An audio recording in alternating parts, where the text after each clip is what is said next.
E aí, pessoal, hoje a gente vai mergulhar fundo num dos textos mais enigmáticos, né? O primeiro capítulo de Apocalipse. E olha, se prepara porque a história aqui é menos sobre o fim do mundo e muito mais sobre uma investigação, quase um caso de detetive teológico. Pois é, a gente pensa em Apocalipse e já vem na cabeça o quê? Dragões, bestas, estrelas caindo. É uma loucura, né? É fácil se perder nisso tudo. Mas e se toda essa bizarrice fosse na verdade um código? E se o autor, João, estivesse deixando pistas para a gente resolver um quebra-cabeça gigantesco sobre a verdadeira identidade de Jesus? Beleza, então vamos direto ao ponto. As imagens em Apocalipse, elas não são aleatórias, de jeito nenhum. Elas são pistas, sabe, cuidadosamente colocadas ali. E todas elas vêm de um lugar que, olha só que curioso, é super familiar, o Antigo Testamento. Imagina só o João como se fosse um advogado brilhante montando um caso. Ele não está inventando prova nova, não. Ele está pegando textos que o público dele conhecia de cor e remixando, sabe? Para revelar uma verdade que, para a época, era chocante sobre quem Jesus realmente é. Então, bora seguir essas pistas que ele deixou pra gente. A primeira pista já aparece logo de cara, numa saudação que parece super normal, mas que na verdade esconde um segredo daqueles. Essa frase, graça e paz daquele que é, que era e que há de vir. Sabe, à primeira vista parece só um jeito poético de começar uma carta, né? Mas não se engane. Essa formulação é super específica, é de propósito. João está mexendo numa fórmula já conhecida para chamar a nossa atenção. Mas, chamar a atenção para quê exatamente? É aqui que a coisa fica genial. Olha só que interessante. Naquela época, um título super comum para Zeus, o chefão dos deuses greco-romanos, era Zeus era, é e será. O que o João faz? Ele pega essa frase e vira ela de cabeça para baixo. Ao adicionar que há de vir, ele está basicamente declarando: o Deus de Israel, e não Zeus, é o verdadeiro dono da história e do futuro. E para ter certeza absoluta que ninguém ia deixar essa pista passar, o João usa uma arma secreta. No texto original em grego, a frase tem um erro de gramática. Mas não é um erro por descuido, é de propósito. É o que a gente chama de solecismo. Para quem lia grego fluentemente, aquilo devia soar estranho. Como uma sirene tocando. Impossível ignorar. Exato. Esse erro de gramática não é um deslize, é um mapa do tesouro. Ele praticamente força o leitor a pensar: onde foi que eu já vi isso? E a resposta leva direto para a tradução grega de Êxodo 3,14. Sabe a cena? Moisés na sarça ardente e Deus revela seu nome. Eu sou o que sou. O João está fazendo uma ponte de neon, ligando o Deus do Apocalipse diretamente ao Deus da sarça ardente. Beleza, primeira pista decifrada, mas a investigação continua. Logo depois dessa saudação, João menciona os 7 espíritos que se acham diante do seu trono. 7 espíritos? O que é isso?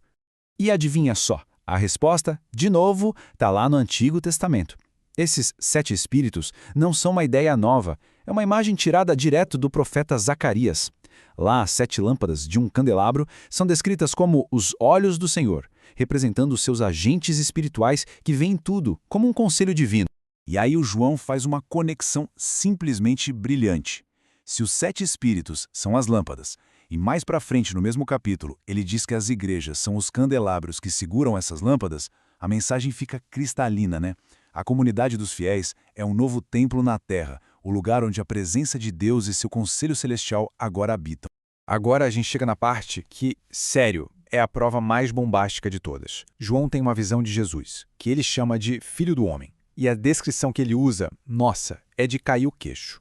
Ok, para a gente entender o tamanho da cartada do João, a gente precisa dar um pulo lá em Daniel capítulo 7. Nesse capítulo aparecem 2 figuras divinas, bem distintas.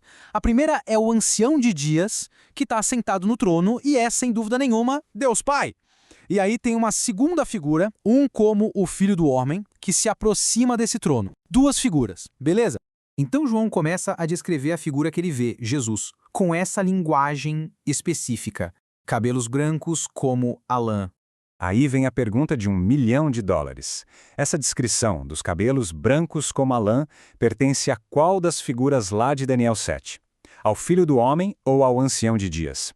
E aqui está o pulo do gato, a grande revelação de João. A descrição do cabelo de lã branca pertence ao Ancião de Dias, o próprio Deus Pai, em Daniel 7. Mas o João, de forma totalmente intencional, super ousada, aplica essa descrição diretamente a Jesus. Ele está fundindo as duas identidades em uma só. Ok, vamos juntar as peças do quebra-cabeça. A gente viu o João usando o nome secreto de Deus, a imagem dos 7 espíritos e agora essa fusão inacreditável de identidades divinas. O que tudo isso quer dizer no final das contas? O método do João fica claríssimo, é quase uma fórmula. Passo 1, ele vai no Antigo Testamento e seleciona descrições que pertenciam unicamente a Yahvé. Passo 2, ele as remixa de um jeito super criativo. E passo 3, ele as aplica, sem hesitação, a Jesus de Nazaré. Para o público original, a conclusão era chocante, mas impossível de ignorar. João não está só dizendo que Jesus é importante. Ele está argumentando que Jesus compartilha a mesmíssima identidade e a essência divina do próprio Yahvé, o Deus de Israel. Mas por que toda essa complexidade? Isso não era um jogo literário, era uma mensagem de profundo encorajamento. Para os primeiros cristãos que enfrentavam perseguição, João precisava mostrar que o Jesus que eles seguiam não era apenas um mártir. Ele era o rei soberano do universo, com o mesmo poder e autoridade do Deus que libertou Israel do Egito. A mensagem era: o rei deles venceria.